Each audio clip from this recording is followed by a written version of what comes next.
이것은 하나님의 말씀입니다.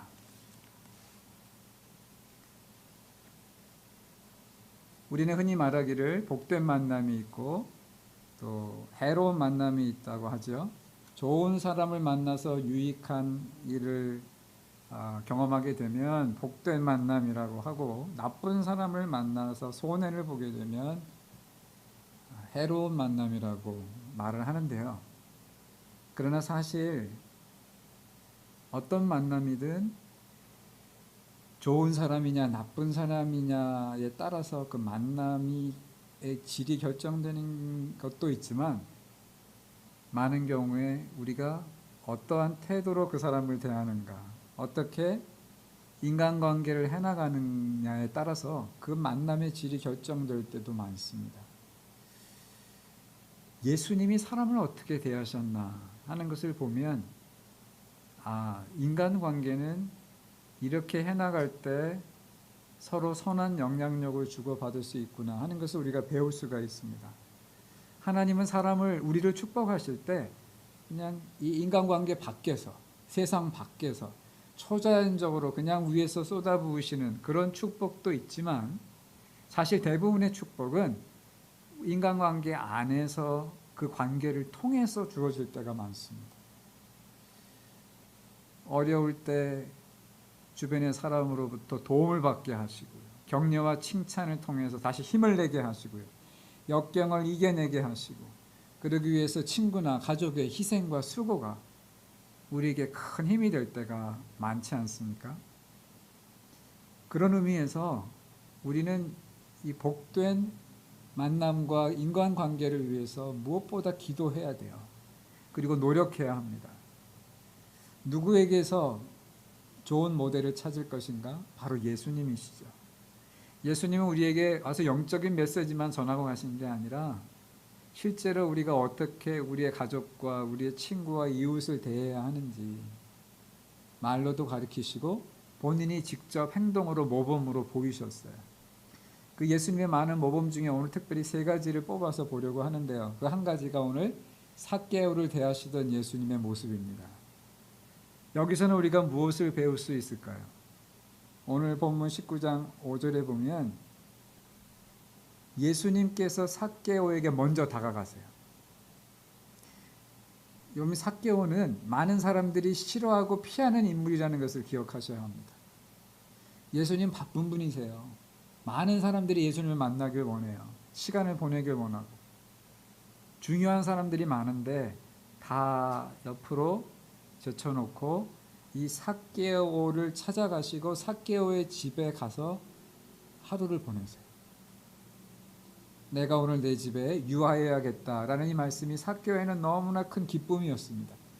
예수님처럼 거룩한 분이, 유명한 분이 자기 집에 찾아온다는 건 상상을 하지 못했고, 모든 사람이 자기를 싫어하고 피하고 있는데 모든 사람이 좋아하고 존경하는 예수님이 자기 집에 들어온다면 이건 영광이죠. 자기의 스테이터스가 달라지는 일입니다. 지난 시간에도 잠깐 말씀드렸지만 예수님이 삭개오에게 복음을 전하시기 전에, 하나님의 말씀을 직접 하시기 전에 이미 그 집에 가겠다는 말씀만으로 삭개오의 마음은 이미 열렸다고 그랬죠.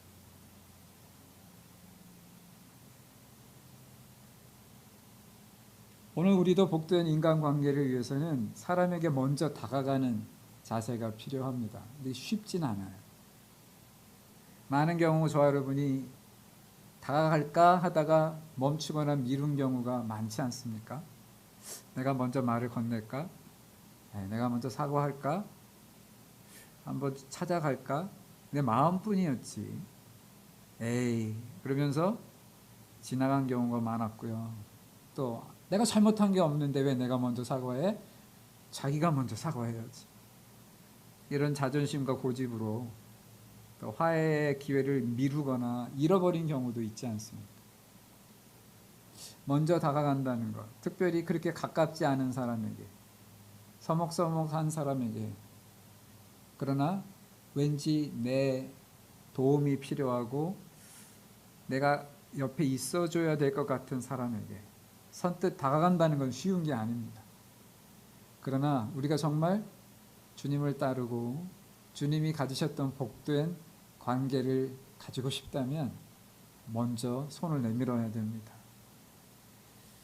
예수님은 항상 이렇게 먼저 소외된 자들을 찾아가셨기에 세리와 죄인의 친구라는 별명도 얻으셨죠. 주님이 그렇게 다가가셨을 때마다 일어난 일이 있습니다. 그 상대의 마음이 터치를 받고 삶의 변화가 일어나기 시작해요. 좋은 변화가 일어나기 시작하는 거죠. 오늘 삭개오도 예수님이 이렇게 다가가셨을 때 그의 삶이 아예 바뀌어버리잖아요.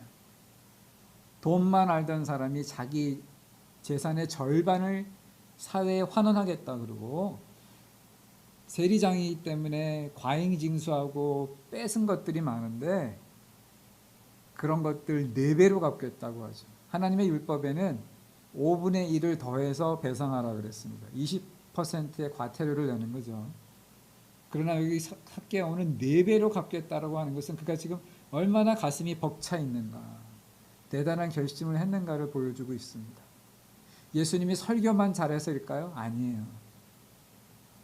소외된 모든 사람이 외면하는 삭개오를 먼저 손 내밀고 다가가셨기 때문입니다. 여러분, 많은 경우에 우리가 누구와 좋은 관계를 원하면 어떻게 말을 잘할까, 어떻게 그 사람을 설득할까가 아니라 사실은 사랑과 긍휼로 먼저 손을 내밀고 다가가는 그것만으로도 사실 그 사람의 마음을 얻을 때가 많습니다. 가족 간에도요. 서로 관계가 소연해지고 틀어졌을 때 먼저 다가가는 것이 그 사람이 그 가정의 피스메이커입니다. 평화의 사람인 거죠. 어떤 유명한 작가가요, 대학 강의 때 이런 이야기를 한 적이 있습니다. 좋은 작가가 되려면 그 첫째 자질은 사람을 좋아해야 한다. 사람에게 관심이 있고 사람에게 다가가는 마음이 있어야 한다. 그래야 좋은 글이 나온다고 했어요. 그냥 글재주만 있어서 좋은 작품을 쓰는 게 아니라는 거죠. 실제로 여러분 노벨 문학상을 받는 많은 작품들을 보면 그냥 재미있는 책이 아니라 인간의 애환을 정말 깊이 있게 담아낸 책들이 많습니다. 정말 그 사람들의 입장이 되어보고 가까이서 그들을 지켜보지 않았으면 나올 수 없는 그런 관찰과 그런 글의 표현들, 그것들을 사람들은 알아보는 거죠. 우리 인간관계도 그렇습니다. 여러분, 사람이 좋아야 돼요. 사람에게 관심이 있어야 되는데 특별히 그 사람의 영혼, 그 사람의 내면을 우리가 들여다볼 수 있는 눈이 있어야 합니다. 그냥 세상 사람들처럼 겉모습만 보고 사람을 대하면 항상 우린 비교하게 되고 차별하게 돼요. 아, 저 사람이 나보다 돈이 많네. 아, 저 사람이 타고 다니는 차가 좋네.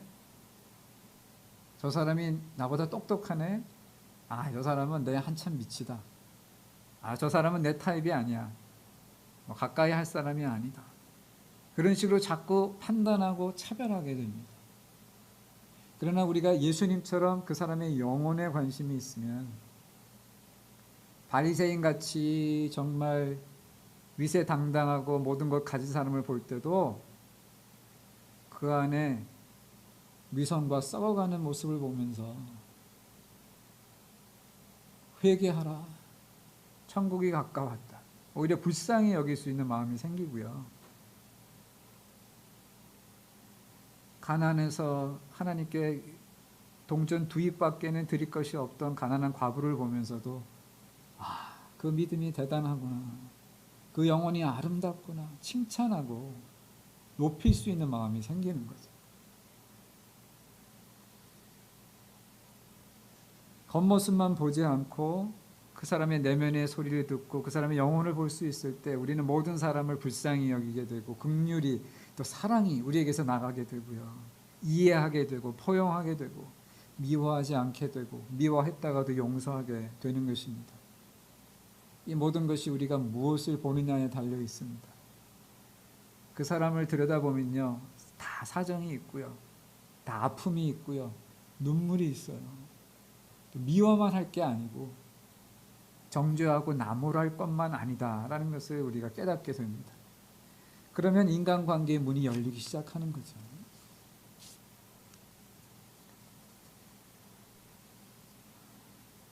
우리도 예수님처럼 그 사람의 영혼을 보고 사랑으로 다가갈 때 하나님께서는 우리를 통해서 다른 사람들의 마음을 어루만지실 줄 믿습니다. 아니, 터치해 주실 줄 믿습니다. 우리 가정에서도 다 힘들게 살아가는데 그래도 내가 가정의 위로자가 되고 웃음의 그 바이러스를 전하는 자가, 나쁜 바이러스가 아니라 좋은 바이러스를 전하는 그런 사람이 되게 하실 겁니다.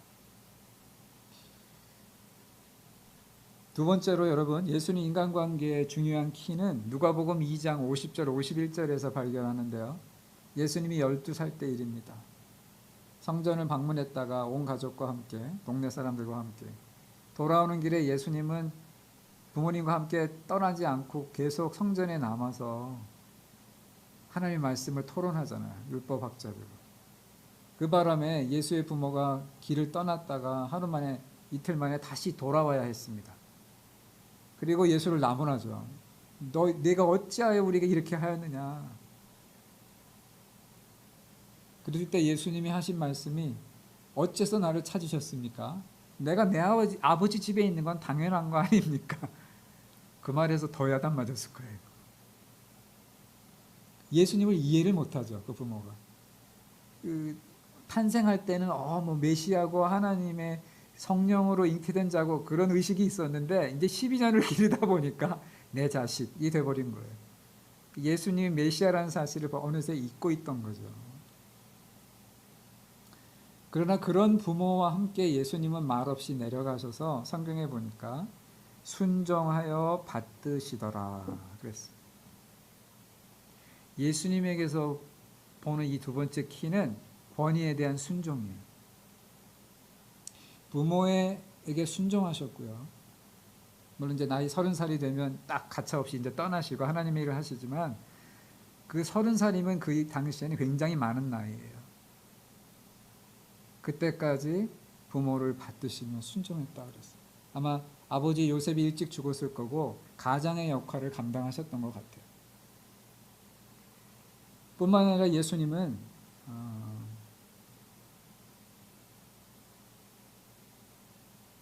그 이스라엘을 강제로 점령하고 다스리고 있는 로마 정부의 시저, 가이사의 권위도 인정하셨어요. 그래서 가이사에게 세금을 바쳐야 됩니까? 말아야 됩니까? 하고 물었을 때 동전에 가이사의 얼굴이 새겨져 있지 않냐. 가이사의 것은 가이사에게 바치라 그러죠. 그리고 하나님의 것은 하나님께 바치라. 그런데 11조를 말하는 거죠. 어쨌든지 그 예수님은 지금 그 당시 모두가 미워하고 거부하고 있는 로마 정부의 가이사의 권위도 인정하셨어요. 하나님이 허락하셔서 지금 이스라엘을 지배하고 있고 통치하고 있다고 인정하신 거예요. 그러니까 그가 요구하는 것을 그대로 응하라는 것입니다. 예수님이 본디오 빌라도에게 재판을 받으면서 사형 언도를 받기 직전에도 지금 억울하게 고소당하고 재판받고 계시지만 변호하지 않으시죠. 그러니까 빌라도가 내가 너를 놓아줄 권세도 있고 사형시킬 권세도 있는데 왜 아무 말도 안 하느냐 그랬을 때 예수님 뭐라 그러셨어요? 위에서 주지 않으셨으면 너에게는 나를 해할 권세가 없다 그러셨어요. 그러니까 주님은 세상의 모든 권세가, 사도 바울도 그런 얘기를 했습니다만, 위로부터 주신 것이다. 위로부터 받지 않으면 우리가 가질 수 있는 권세는 없다. 이렇게 얘기하셨어요. 그러니까 하나님이 허락하신 것이니 순종하고 협조해야 된다는 거죠. 여러분, 이게 오늘날은 이런 얘기를 듣기 싫어합니다만 이 권위라든지 순종이라는 것은 사실 인간사회의 기본적인 질서를 위해 필요한 것입니다. 그것이 무너지면 원만하고 좋은 인간관계는 어렵습니다. 어려서는 부모에게 권위에 순종하는 것을 배우고 크면서 학교의 선생님의 말씀에 순종하는 것을 배우고 더 커서는 직장에 가서 상사의 말에 따르고 대통령의 말에 따르고 지도자의 말에 따르는 그런 훈련이 없으면요, 그 사람은 여기서 들이받고 저기서 들이받고 뭘 시키면 싫어요. 뭐 나는 안 해요. 나는 그런 사람 아니에요. 이렇게 되면 본인도 힘들고 주위의 사람들도 다 힘들어지게 되죠. 가끔 우리는 제임스 딘 같은 반항아를 동경합니다. 이건 영화에서 나오는 거고요. 실제 가정에서, 우리의 삶에서, 직장 생활에서, 교회 생활에서 그렇게 생활한다면 어떻게 되겠습니까? 내 기분에 따라서, 내 주관에 따라서만 행동하고 모든 권위를 무시하고 나간다면 이 세상은 뒤죽박죽이 될 겁니다. 권위 얘기가 나오면 여러분 중에는 그러면 나쁜 권위, 잘못된 권위, 폭군의 권위에 대해서는 거기에 대해서도 순종해야 됩니까? 이렇게 물으실지 모르겠어요. 성경에 보면 모세도 이스라엘을 노예처럼 부리는 바로 왕의 권위에 맞서지 않았나요? 다니엘도 포로로 끌려갔을 때 느부갓네살 왕이 내리는 그 음식을 거부하고 채식을 하고, 또 기도하지 말라는 다리오 왕의 명령이 주어졌을 때 그걸 거부하고 기도하다 사자굴에 던져지기도 했는데요. 맞습니다. 하나님의 뜻에 거스리는 권위와 명령에 대해서는 우리가 맞설 필요가 있어요. 그러나 그럴 때에도 여러분, 모세나 다니엘이 이 바로나 바벨 왕에 대해서 존경하는 공경의 자세를 가졌다는 것을 기억할 필요가 있습니다. 모세는 바로 앞을 10번이나 드나들면서 그를 설득하려고 애를 쓰죠. 그가 보내지 않으면 이스라엘에 떠날 수 없다는 것을 안 것입니다. 물론 하나님이 결국 그가 보내게 하실 것을 믿고 계속 인내심을 가지고 찾아가서 설득하잖아요. 이 다니엘도 바벨론 왕들을 대할 때 나의 주시여라고 부르면서 신하로서 자기의 자세를 다했습니다. 오늘 저와 여러분도 그냥 하나님의 어긋난다고 다 마귀다, 권위 인정 못하겠다, 너나 나나 다를 게 뭐냐, 이런 식으로 나가면 안 됩니다. 혹시라도 그 권위에 맞서게 되더라도 공경하는 마음, 어떤 상대를 인정하는 마음을 가지고 대하는 것이 필요하죠. 다윗이 그것을 잘했습니다. 다윗은 자기를 정말 억울하게 죄인 취급하면서 영모죄로 몰아붙여서 늘 괴롭히는 사울 왕의 횡포에 대해서도요, 기름 부음 받은 자다라고 인정하면서 그에게 손을 대지 않잖아요. 그를 죽일 기회가 2번이나 있었는데도 그건 하나님이 기뻐하시는 일이 아니다, 하나님이 직접 다루실 거다 하고 하면서 사울에게 손을 대지 않습니다. 그러니까 하나님이 다윗을 축복하시죠. 다윗의 모든 인간관계가 그래서 그 다음에 보면 피를 흘리지 않고 원만하게 평화롭게 이스라엘의 그 다음에 왕이 돼요. 구테타를 일으키지 않고도 왕이 되는 것입니다.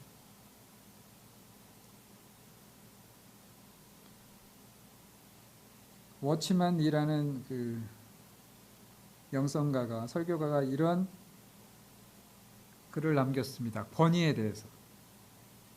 권위를 제정하신 것은 하나님한테는 얼마나 큰 모험인가.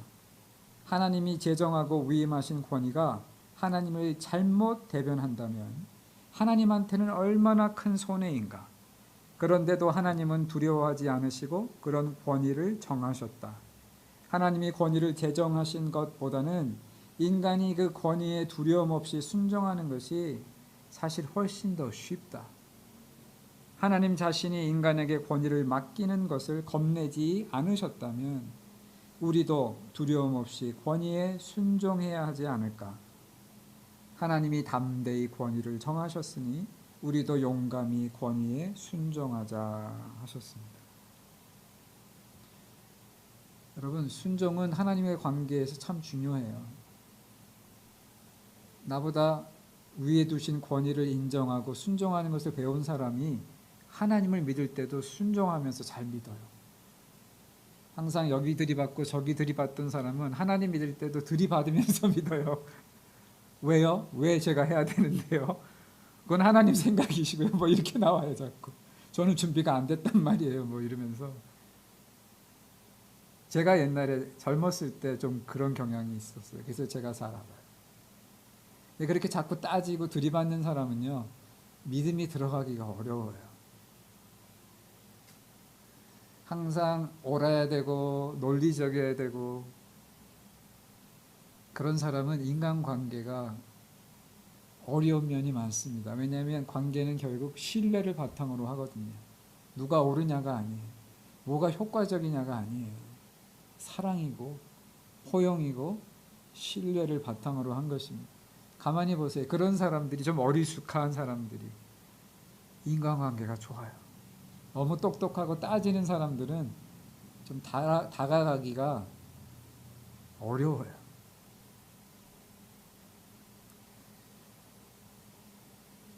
다른 사람에게 순종해 본 사람이 또 다른 사람을 잘 지도할 수 있습니다. 예수님은 먼저 하나님께 순종하셨어요. 죽기까지. 그러니까 또 우리가 예수님께 순종하잖아요. 하나님의 능하신 손 안에서 겸손하라. 때가 되면 너희를 높이시리라 하셨습니다. 마지막으로 여러분, 예수님의 인간관계 세 번째 중요한 키는 요한복음 13장 1절에서 발견합니다. 예수님이 십자가 지시기 얼마 전입니다. 6월절 전에 예수께서 자기가 세상을 떠나 아버지께로 돌아가실 때가 이른 줄 아시고 세상에 있는 자기 사람들을 사랑하시되 끝까지 사랑하시니라 라고 적혀 있어요. 거기서 바로 예수님이 식사하시다 말고 제자들의 발을 씻으시게 되는 거죠. 한번 택한 사람을 끝까지 사랑하시고 그들이 예수의 발을 씻지 않을 때 오히려 예수님이 그 발을 씻으시던, 섬기시던 그 모습을 우리가 보게 됩니다. 이걸 인간적인 말로 하면 의리인 거죠.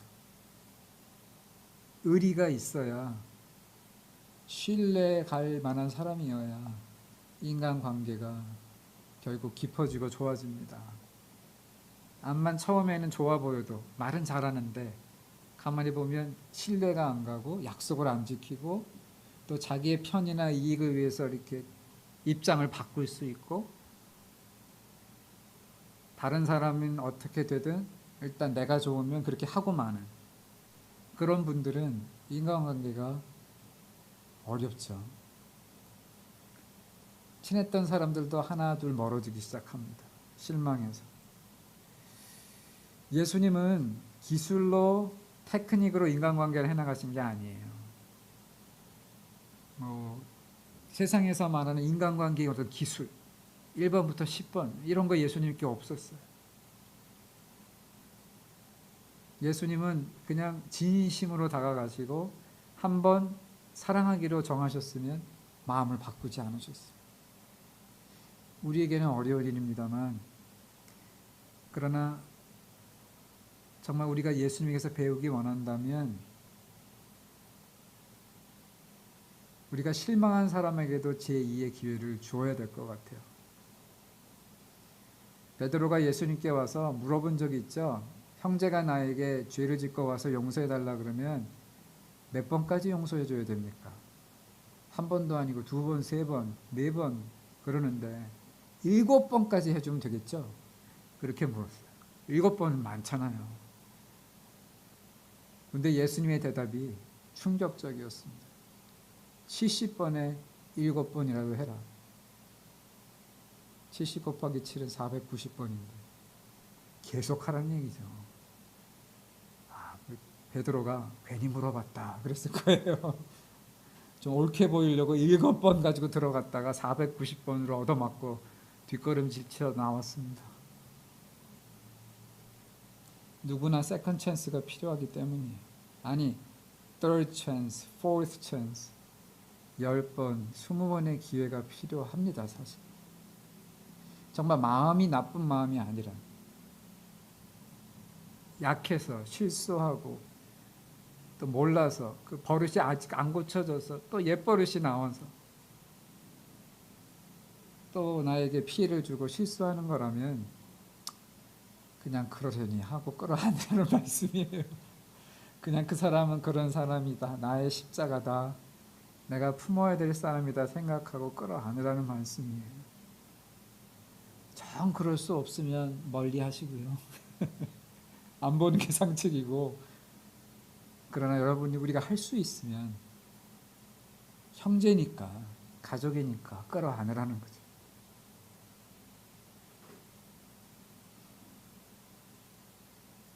주님은 끝까지 사랑하셨어요. 우리는 주님처럼 똑같이는 하지 못할지라도 그냥 한 번에 한 걸음씩만 주님을 따라가면 좋겠습니다. 그냥 나는 해, 못해 정하지 마시고요. 그때그때 하나님께 맡기고 예수님께 기도하세요. 주님, 나에게 이런 일이 일어났는데 이 형제가, 이 사람이 또 나에게 이렇게 했는데 뭐 어떻게 해야 하죠? 난 못해 이러지 정하지 마시고 그냥 기도하세요. 열어놓고 주님 제가 그 사람을 다시 용서하고 받아주길 원한다면 나에게 그런 마음을 주세요. 주님이 인도해 주세요. 주님이 내 마음을 만져주세요. 믿음이란 여러분 정하지 않고 사는 겁니다.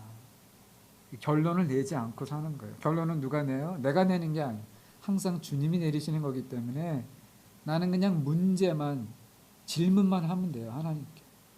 하나님, 이렇습니다. 어떻게 해야 될까요? 하나님, 결정해 주세요. 인도해 주세요. 그게 믿음입니다. 인간관계도 마찬가지입니다, 여러분. 좋고 싫고가 분명하고 칼로 자르다 딱 자르고 이런 것보다는 주님께 그때그때 맡기고 아뢰고 인도함을 받는 삶, 그러다 보면 주님을 우리가 따라가려다 보면 어느새 우리가 손을 내미는 자가 되고 또 어느새 하나님을 신뢰하기 때문에 그 좀 못마땅한 권위에도 순종하게 되고, 근데 감정이 좀 상하지만 그래도 끝까지 인내하면서 사랑하게 될 줄 믿습니다. 그러면 우리의 인간관계는 저절로 좋아져요. 저절로 풍성해질 거예요. 우리가 뭐 인간과의 기술 1부터 10까지를 외우고 연습하지 않아도 우리의 마음이 밖으로 나오면 사람들은 그 마음을 알게 되는 거죠.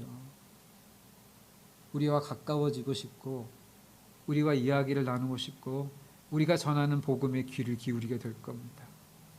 그렇게 복된 인간관계를 누리며 살아가는 저 여러분 되기를 주님의 이름으로 축복합니다.